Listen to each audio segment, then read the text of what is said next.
नमस्कार. आज आपण एक खूप इंटरेस्टिंग गोष्ट ऐकणार आहोत. एका हुशार कुत्र्याची गोष्ट. पण ही काही साधी गोष्ट नाहीये. यातून आपल्याला धोरणात्मक संयम म्हणजे स्ट्रॅटेजिक पेशन्स म्हणजे नेमका काय हे कळणार आहे. आणि हो, योग्य वेळेची वाट पाहणं किती महत्वाचं असतं हेही शिकायला मिळेल. चला तर मग एका साध्या प्रश्नापासून सुरुवात करूया. विचार करा, जेव्हा आपण एखाद्या संकटात असतो तेव्हा आपली पहिली प्रतिक्रिया काय असते? लगेच काहीतरी करायचं, त्यातून बाहेर पडायचं, बरोबर? पण काय होईल जर असं म्हटलं की सुटकेचा खरा मार्ग घाईगडबडीत नाही, तर शांतपणे अगदी योग्य वेळेची वाट पाहण्यात आहे? इंटरेस्टिंग वाटते ना? तर याच प्रश्नाचं उत्तर एका गोष्टीत लपलेलं आहे. गोष्ट सुरू होते जेतवनामधल्या एका विश्रामगृहात. तिथे ना एक अशी काहीतरी घटना घडते जी सगळ्यांना चक्रावून टाकते. तर ह्या विश्रामगृहात एक कुत्रा होता. लहानपणापासून तिथेच वाढलेला. तिथले जे पाणी वाहणारे लोक होते त्यांनीच त्याला सांभाळलं होतं.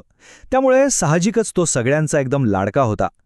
पण एके दिवशी काय झालं, तो अचानक कुठेतरी गायब झाला. आता झालं असं की एका गावकऱ्याने त्याला विकत घेतलं आणि तो त्याला साखळीने बांधून घेऊन गेला. आश्चर्याची गोष्ट म्हणजे कुत्र्याने जराही विरोध केला नाही. एकदम शांत होता तो. त्याच्या याच शांत स्वभावावर भाळून त्या नवीन मालकाने काय केलं, विश्वासाने त्याची साखळी काढून टाकली. आणि गंमत तर पुढेच आहे. साखळी निघताच क्षणी तो कुत्रा थेट आपल्या जुन्या घरी म्हणजे त्या विश्रामगृहात परत पळाला. आता त्याला असं अचानक परत आलेलं बघून तिथले भिक्षू तर अवाक झाले. त्यांना प्रचंड आश्चर्य वाटलं. ते एकमेकांना कुजबुजू लागले. अरे वा, हा कुत्रा तर भलताच हुशार निघाला. बघा तर, स्वतःच्या साखळीतून सुटका करून घेतली आणि परत पण आला. सगळ्यांना वाटलं की त्याने मोठ्या चलाखीने स्वतःला सोडवले.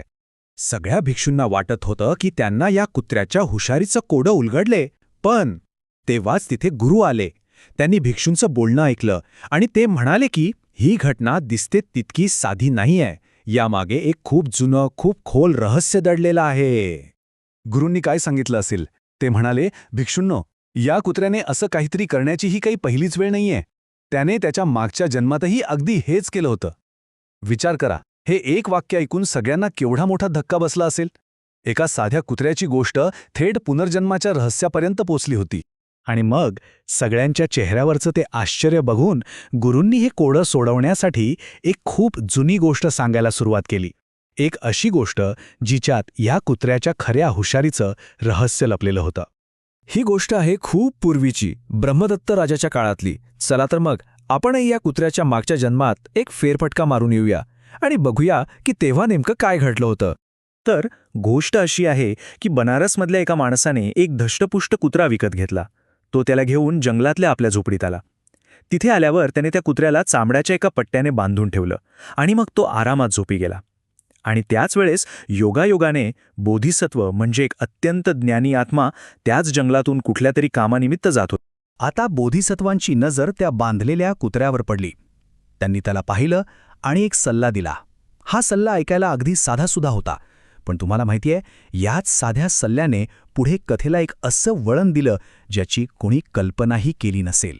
तर आता आपण तोच संवाद ऐकणार आहोत जो या संपूर्ण कथेचा आत्मा आहे असं म्हणायला हरकत नाही. चला पाहूया, बोधिसत्व आणि त्या कुत्र्यामध्ये नेमकं काय बोलणं झालं. बोधिसत्वांनी त्या कुत्र्याला म्हटलं, अरे मूर्ख कुत्र्या, तुला जो पट्टा इतका घट्ट बांधून ठेवतोय तो तू दातांनी चावून तोडून का टाकत नाहीस? असं कर, एका क्षणात मोकळा होशील आणि आनंदाने इथून पळून जाशील. म्हणजे बघा, त्यांचा सल्ला एकदम सरळ होता. तात्काळ कृती कर आणि सुटका मिळव.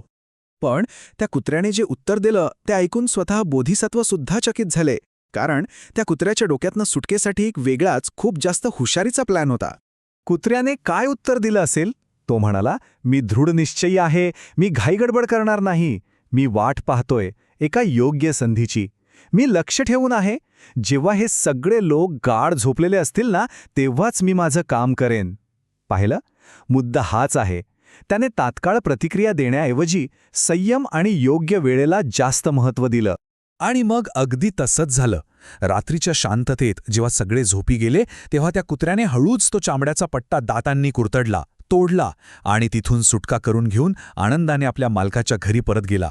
त्याचा संयमाचा, त्याच्या धोरणाचा विजय झाला होता. तर ही गोष्ट संपल्यावर गुरु पुन्हा वर्तमानात आले. त्यांनी भूतकाळ आणि वर्तमानाची सांगड घातली. आणि जेव्हा त्यांनी दोन्ही कथांमधली पात्र कोण होती हे सांगितलं तेव्हा कुठे त्या भिक्षूंना त्या कुत्र्याच्या वागण्यामागचं खरं कारण समजलं. गुरूंनी अगदी स्पष्ट करून सांगितलं की अरे, हे दोन वेगळे कुत्रे नाहीतच. हा एकच आत्मा आहे. फक्त हे दोन वेगवेगळ्या जन्मांतले प्रसंग आहेत. आणि याच गोष्टीतून त्याच्या आजच्या वागण्याचं रहस्य उलगडतं. मग ती पात्र होती तरी कोण? तर त्या प्राचीन कथेतले ज्ञानी बोधिसत्व म्हणजे दुसरे तिसरे कोणी नसून स्वतः गुरु होते. आणि तो दृढनिश्चयी संयमी कुत्रा, तो होता विश्रामगृहात परत आलेला हाच कुत्रा. तर ह्या संपूर्ण कथेतून आपल्याला शिकायला काय मिळतं? धडा अगदी स्पष्ट आहे. खरी हुशारी फक्त संकटातून बाहेर पडण्यात नाहीये, तर कधी आणि कसं बाहेर पडायचं हे कळण्यात आहे. त्या कुत्र्याने घाई केली नाही. त्याने दाखवला तो होता धोरणात्मक संयम. ही प्राचीन कथा आजच्या आपल्या या धावपळीच्या वेगवान जगात आपल्याला क्षणभर थांबायला लावते आणि एक महत्त्वाचा प्रश्न विचारायला भाग पाडते. जिथे प्रत्येक गोष्टीसाठी वेग आणि घाई महत्त्वाची मानली जाते, तिथे कधीकधी फक्त योग्य क्षणाची वाट पाहणं हेच सर्वात मोठं शहाणपण असू शकतं, नाही का? यावर नक्की विचार करा.